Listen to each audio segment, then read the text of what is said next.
Olá, algumas coisas que precisam ser ditas sobre o que está acontecendo no Rio Grande do Sul. Há muito noticiário, claro, dando cobertura da tragédia, da grande mobilização nacional para fazer frente a todos os problemas, o drama que caiu sobre o povo gaúcho, ação do Estado, ação do governo federal, ação da iniciativa privada, ação da sociedade civil, e uma grande mobilização para atender de imediato a situação emergente, que é o que mais importa. Mas, acima de tudo isso, existem problemas amplos que justificam o que está acontecendo por lá. Nós temos aqui uma imagem que eu acho que sintetiza um pouco o que aconteceu na atmosfera da região do Rio Grande do Sul.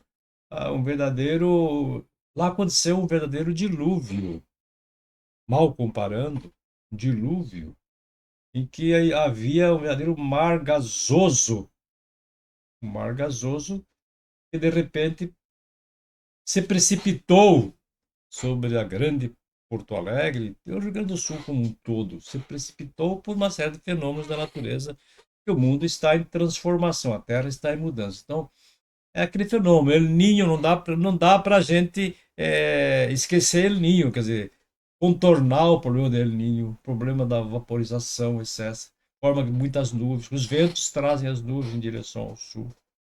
Aí acontece frente fria, aí acontece pressão atmosférica, pressão pesada do sudeste impediu que todo esse sistema tomasse a direção do sudeste brasileiro, provocando chuvas em outras partes do país. Resultado, toda a chuva que era para ser esparramada pelo Brasil acabou caindo quase que de uma vez só sobre Rio Grande do Sul. Rio Grande do Sul. Então, esse é um problema sistêmico do momento e parece que vai se repetir com alguma frequência, infelizmente, porque o mundo está mudando. Um problema sistêmico que está lá. Além desse problema sistêmico, nós temos a conformação dos rios, dos lagos, a geologia, a geomorfologia daquela região, a direção das águas, a Lagoa Rodrigo de Freitas no Rio de Janeiro, a Lagoa dos Patos, que represa muita água, muita água, muita água, todas as águas dos rios correm, todas as águas dos rios correm para o mar, e no caso aí, grande parte dos rios do Rio Grande do Sul correm em direção a Porto Alegre, e dali via Guaíba até a represa. A represa é uma represa, mas represa natural, que é a Lagoa dos Patos, que não consegue jogar essa água rapidamente para o mar, porque está um pouquinho abaixo do mar, a lagoa. Então a água volta pelas marés, vai até Porto Alegre, invade Guaíba e outros fenômenos e outras situações. Ou então o vento que encrespa as águas e produz uma maré também que leva a água até Porto Alegre, retornando a água, às vezes quase chegando a água salgada, chegar até lá. Então, não vai ser uma ação pontual de engenharia que vai resolver o problema do Rio Grande do Sul. Não vai ser também pequenos aportes. Assim, tem que ser aportes muito grandes, recursos para que se desenvolva um grande projeto de recuperação e de previsão das coisas. Houve certa previsão que ia cair, o mundo ia cair sobre, o mundo de água ia cair sobre o Rio Grande do Sul. Mas as pessoas não querem sair normalmente de suas casas, e é muito lógico, a vida inteira para construir seu lar, suas propriedades e tal. Vai sair de repente, assim, sem saber, você tem que sair mesmo, deixar a sua casa exposta aos ataques, né, aos roubos, aos furtos. Então, é um problema também de psicologia, né? Da psicologia. E como que você vai fazer agora? Vamos voltar para onde perderam os seus sonhos, vão reconstruir as suas casas lá. Não dá para mudar a direção do rio, não dá para mudar a direção das águas, não dá para simplesmente esvaziar a lagoa dos patos, não dá para fazer com que toda essa água rapidamente entre no oceano. Então, como resolver isso? É um grande projeto que vai além da situação do momento. O momento realmente é de prestar socorro e de dar condições mínimas de sobrevivência àquela população e de salvar o Estado.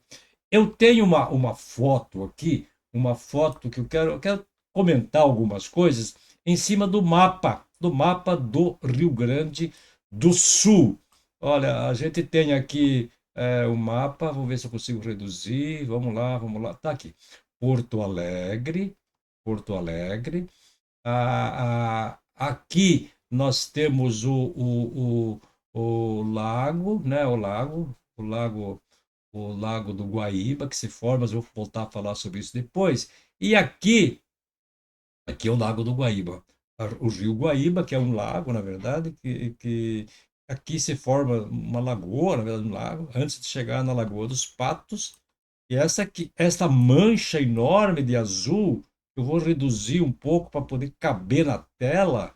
Olha o tamanho desta mancha, dessa mancha azul. Esta é a Lagoa dos Patos. A Lagoa dos Patos que recebe grande parte das águas do Rio Grande do Sul. Normalmente ela já tem muita água e agora ela botou muita água fora da bacia, como se diz, que se esparramou, porque é muito plana essa região aqui. Então, esta lagoa ela tem 265 quilômetros de extensão. Ela tem na sua parte mais larga, acredito, com 60 quilômetros.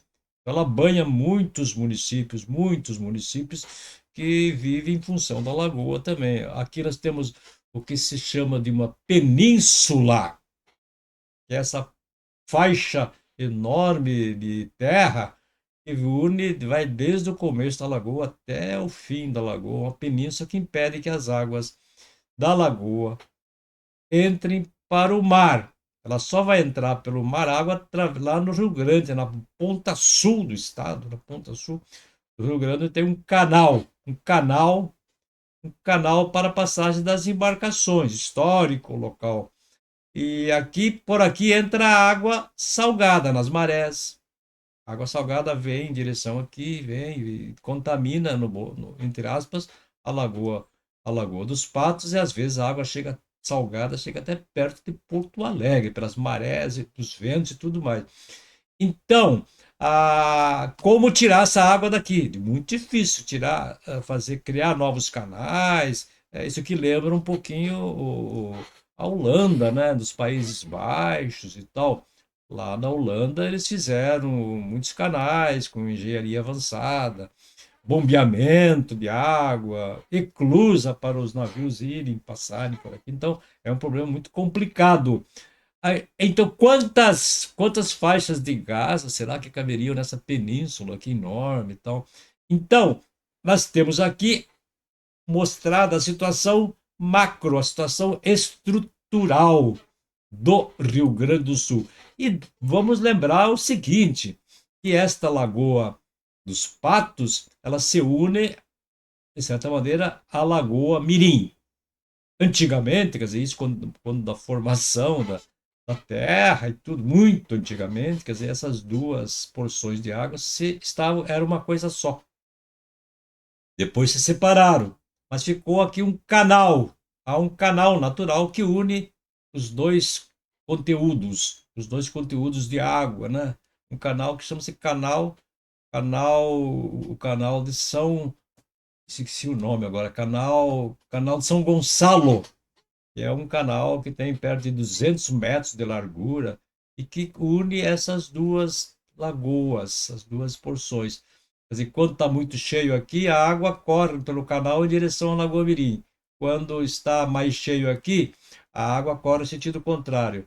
Por isso que em Pelotas foi construído uma barragem, basculantes, portas, impedindo que as águas salgadas da lagoa cheguem além Pelotas e prejudiquem a irrigação. Quer dizer, se não tiver água doce, até para abastecer a população, a região perece. Então, os grandes arrozais e tudo mais que tem por aqui. Aqui também foi construída uma eclusa e para os navios irem e voltarem, porque esta lagoa aqui, Lagoa Mirim, tem conexão, chega até o Uruguai. Tem os dois países que administram essa lagoa. Então, aqui é porta de entrada do Mercosul. Por aqui, por Rio, cidade de Rio Grande, vem pelo canal, papapá, papapá, e vai em direção ao Uruguai e vice-versa, com saída para o oceano. Eu vou voltar a falar um pouquinho mais aqui depois. Então, mais um pouco de curiosidade. Chamo de Lagoa dos Patos, mas na verdade não é uma lagoa. Na verdade não é uma lagoa, na verdade é uma laguna. Por que que é uma laguna? Porque esta água aqui, que já foi chamada de mar de dentro, né? Porque é quase um mar, né? Pelo tamanho, mar de dentro, as águas doces desta lagoa, elas se comunicam com as águas salgadas do oceano. Então, aqui entra a água pela maré, aqui entra a água, vai para o subsolo, né? E também vai até a lagoa, né? Os lençóis freáticos e as bacias mais profundas de água, os aquíferos, né? Também fazem que isso aconteça. Então, para você colocar novos canais aqui, há todo o problema ambiental, de salinização da lagoa, entre outros problemas que afetam o meio ambiente. Então, não é fácil. Então, isso aqui é uma laguna. Tampouco é um rio. Na verdade, não é um rio. O nome Rio Grande aconteceu porque quando os primeiros navegadores chegaram por aqui, já havia uma barra de passagem, de conexão do oceano com a lagoa. Então acharam que era um rio, chamaram de Rio Grande. Hoje virou, o Rio Grande do Sul virou um rio grande, na verdade, tanta água que caiu sobre lá. Lagoa dos Patos. Lagoa dos Patos. Então nem rio a Lagoa dos Patos o nome, não é por causa do, do, do, da ave, né? É por causa dos índios patos que habitavam por aqui. Aqui, então, eu estava falando que o Rio Grande é a cidade mais antiga do Rio Grande do Sul, que deu nome ao estado, uma cidade histórica, muito bonita para o turismo. Aqui, em 1837, que, que a corte portuguesa construiu o império, construiu uma fortaleza, um forte, depois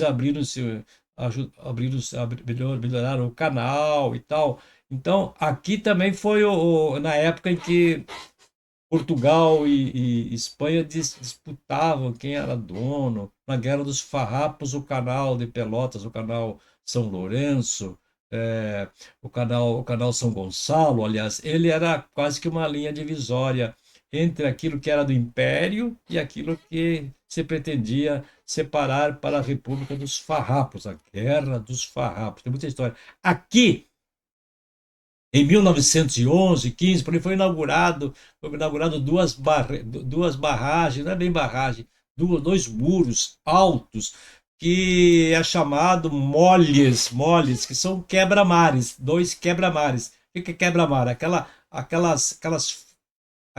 Aqueles muros que avançam pela lagoa e pelo mar e que dão condição a que as embarcações consigam entrar com tranquilidade, porque ali o mar era bravio, era inóspito, difícil, então esses moles, que na verdade, hoje o mole avança uns 4 quilômetros, os dois moles avançam 4 quilômetros pelo Oceano Atlântico, criando até um espaço turístico ali. Então, isso é para permitir que os navios chegassem aqui com mais tranquilidade. Aliás, para construir esses moles, na época, vieram engenheiros estrangeiros, desenvolveu-se um grande projeto, criou-se uma linha férrea, uma estrada de ferro de 90 quilômetros para trazer as pedras até aqui para construir esses quebra-mares que facilitavam a entrada pelo mar. Então, nós vemos aqui, gente, que tem um grande problema a ser administrado por grandes projetos. Eu não sei qual é o grande projeto que o Estado do Rio Grande do Sul e o Brasil, a União como um todo, tem para solucionar esses problemas. Quer dizer, é muito difícil resolver esse problema de estrutura, de infraestrutura, esse problema que é estrutural do Rio Grande do Sul. Eu vou falar um pouquinho agora, só para terminar, sobre a formação do Guaíba, que é também o Guaíba e a Lagoa. E a Lagoa dos Patos são os dois grandes problemas.